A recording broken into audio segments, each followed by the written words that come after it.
Alhamdulillah, we're back for a few minutes. We ended our first session, and the last point we were discussing that there is an exercise number three. It starts with Safara Zaidun. Now, in place of Zaidun, you have to write more sentences because these are there is chain of sentences.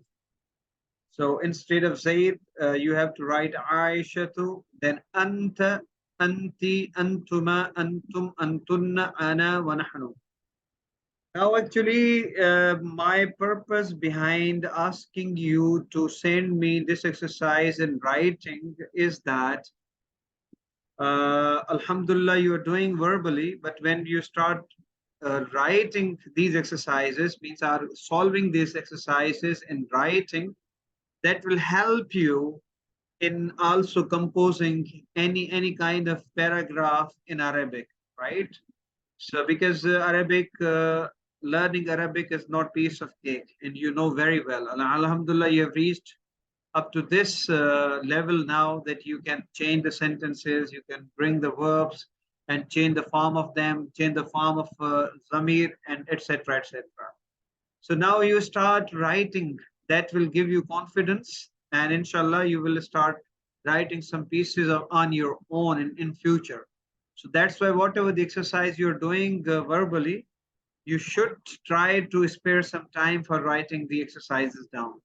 And let me tell you, to be consistent in this means sometimes we don't have time, sometimes we have time.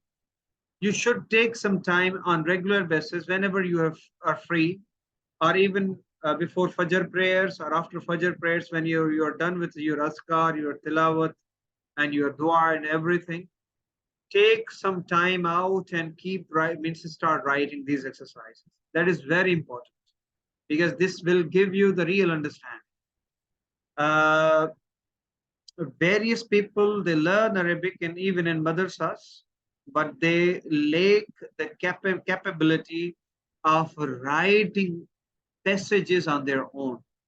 And that is why, because they don't practice. In any language, there are four things, like reading and comprehension, that when you read the passage properly and understand it, means you also know the vocabulary. Number two, you have to compose, or means you have to enhance your writing skills or sharpen your writing skills.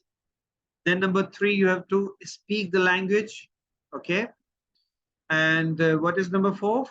Means for the grammar of the language. So this is very important. So write down. Then we are having exercise number 4. Again, this exercise is very important. Like in the first sentence, you can see it is استيقظ زيد في الصباح الباكر فتوضأ وذهب إلى المسجد وبعد الفراغ من الصلاة رجع إلى بيته وقرأ جزءتين من القرآن الكريم ثم تناول الفطور وغير ملابسه بعد ذلك أخذ شنطته وخرج إلى الشارع فركب حافلة المدرسة. Now, instead, in place of Zaidan, you have to use, first of all, al-waldani. Then you have to use al-awladu. استيقظ الولدان ولدان. Sorry. استيقظ الولدان. Then استيقظ الأولاد. Right?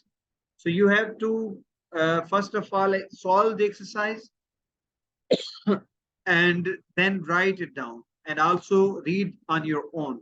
Then I'll ask you. Then this is also very wonderful exercise that the first one that belong to mudhakkar, because istayqadha zaidun, and al-waladani, that is also mudhakkar, al-awladu, that is also mudhakkar. But now you see that the second exercise that starts with Aishatu, dakhalat Aishatu. Then you have to use instead of Aishatu, al-banatu. Then antunna. Then ana wa nahnu. And you know that ana wa nahnu, they can also be used, means they are used as common words for masculine and feminine genders. So you have got then al-banatu, then antunna, ana, nahnu, right? You have to, and then you have to decide when you're using antunna, to use antunna before the verb or after the verb. And you know this thing better than me now at the moment. So I hope you will be doing this. Any problems or any questions? No, sir. So when do we need to do all this? When do we need to complete it by? Whenever you have time, today, tomorrow. Okay. So our next class is on it's Saturday today. It's on Monday. So we need to complete it on Monday or Thursday. If you can do on Monday, I think you don't have so many sentences.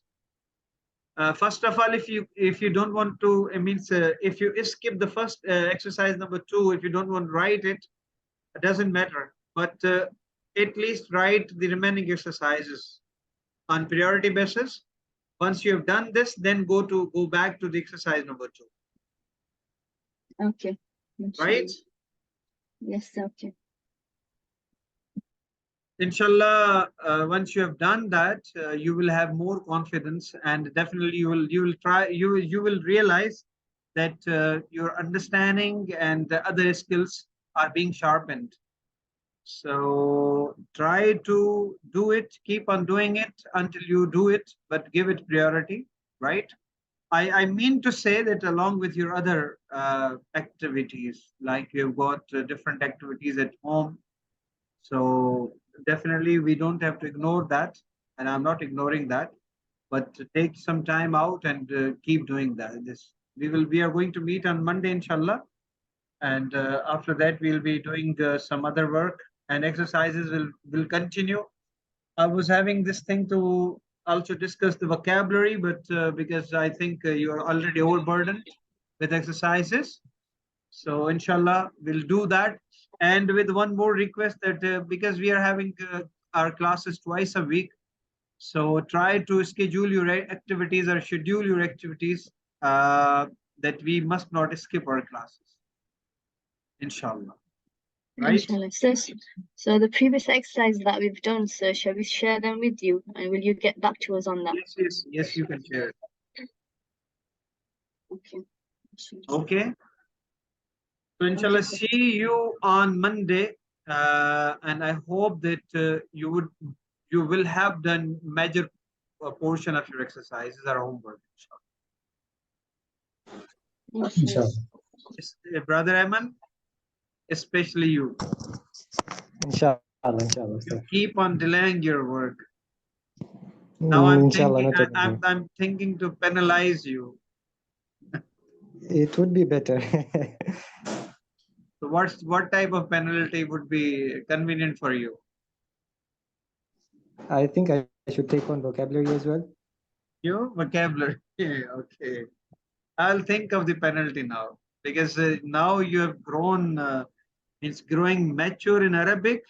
And at this stage, if you say it means show lethargy, this is really not acceptable. Okay? Ji, Ustad. Okay.